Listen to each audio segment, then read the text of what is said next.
You have done a fantastic job in leading this committee, Honorable Speaker. Because the committee has recommended that we adopt the report of the Auditor General for Nairobi as is, I have brought the report as is. Mr. Speaker, I want you to see that this is the actual Auditor General's report on the County Executive of Nairobi for the year ended 30th June 2025. And Honorable Speaker, we have agreed in the Committee of Public Accounts that if we are going to deal with the problems of devolution, that fight must begin in Nairobi. And when you read this report, Honorable Speaker, you can see why we are recommending very, very drastic measures against the county government of Nairobi. I have just chosen a sample, Honorable Speaker, so that people out there who are following this debate understand why it is extremely critical that we have conversations with governors on this report of the Auditor General's report. Speaker, at page 3 of the Auditor General's report on Nairobi, we start off by a whooping 1.9 billion Kenya shillings that was withdrawn from salary account held at a local bank during the year. The withdrawals were not supported by any payroll summaries, payment vouchers, approvals, or anything to show where this money was going, Honorable Speaker. I want to move quickly, Honorable Speaker, to another thing. If you read the report on Nairobi, it just starts with irregular, unsupported, unconfirmed, undisclosed.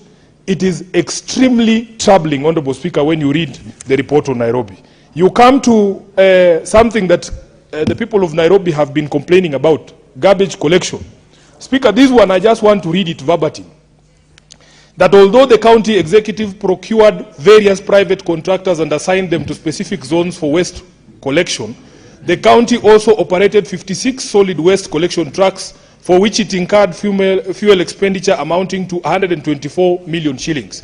The Auditor General says no evidence was provided to show that these trucks were assigned to any operational zones or activity logs, trip sheets, fuel consumption records, or supervisory reports. Speaker, what the auditor is saying is that you give private contractors contracts to collect garbage in Nairobi, and you assign them specific zones. For instance, you say this truck is for Kilimani. Then you have your own 56, which you don't assign to any zone. And the danger there, Honorable Speaker, is that people could actually be paid, getting paid for things that they did not know or did not do, because it is possible that some of that garbage in those areas was actually collected by the 56, one of the 56, county vehicles.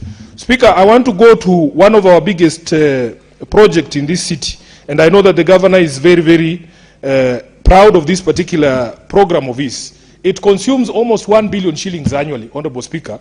It is the county feeding, school feeding program that he calls Dishi County. If you look at the report of the Auditor General, it is titled there, Irregularities in Program Design and Implementation of the School Feeding Program, Dishi County. And Honorable Speaker, if you flip over to the page, the Auditor General has identified 13 separate irregularities in this particular program.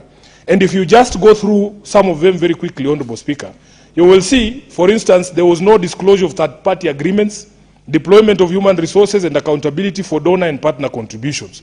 You go to number 5 there, it says the program exhibited characteristics of a public-private partnership, yet no formal PPP agreement was in existence.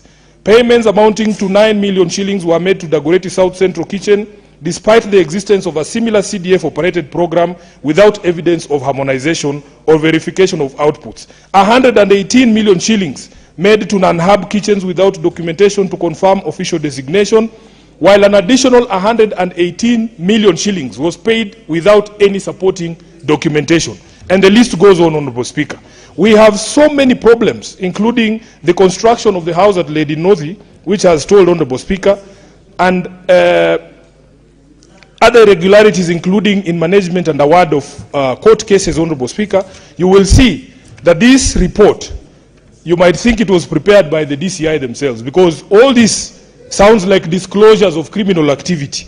And this is why I'm very proud that the committee has said that we need to be able to submit these reports to the agencies that are now responsible for law enforcement in this country to take action. Irregularities in the construction of a fire station at Gikomba Market. It is one of those. We have even irregularities in the supply and delivery of male condoms, Senator Khalwale. There is nothing that we seem to be getting right. This is at the page 45 of the report of the Auditor General. So that, Honorable Speaker, when we ask these governors to appear here, this one's is 15,788,521 Kenya shillings. Yes. This is the Auditor General's report. This report was not prepared. It was not prepared by Sifuna. So, Speaker, I heard the chair of the Council of Governors this afternoon. I heard him say that we need to be nicer to them when they come to the Committee of Public Accounts. Honorable Speaker, it is not possible to be nice in the face of such irregularities when our people are suffering and they need the support of this Senate to be able to bring governors to account. That Wajir governor himself, Honorable Speaker, you have heard the report from the chair about the question of relief food. They say that we come there to embark.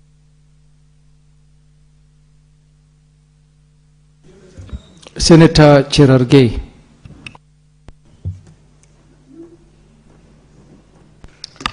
Thank you, Mr. Speaker. Sir, I want to rise by supporting our committee. Today afternoon, I'm a proud member of County Public Accounts Committee and more so, serving as the senator in this session.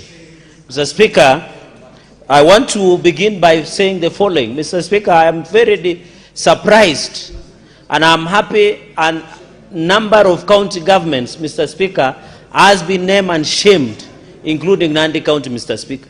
If you want to visit the county headquarters of corruption, larceny, ineffectiveness, moribunds, public plundering, you need to visit Nandi County, Mr. Speaker. And I'm happy and I want to challenge EACC and DCI, Mr. Speaker, to seize up the recommendations that we shall adopt as a House, Mr. Speaker, because it cannot be the county